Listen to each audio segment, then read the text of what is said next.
ആയിരങ്ങൾ വീണാലും 10,000 വീണാലും വലയമായി നിന്നെന്നെ കാത്തിടുവാൻ ദൈവദൂതന്മാരുണ്ടരികിൽ.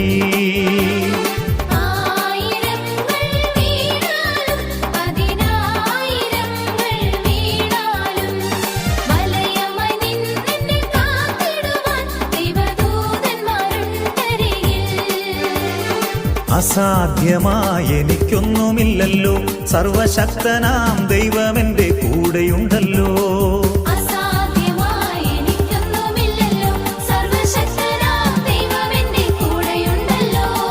സകലവും ഇന്നെനിക്ക് സാധ്യമാകുവാൻ എൻ്റെ യേശുവിൻ്റെ അത്ഭുതമാം നാമമുണ്ടല്ലോ.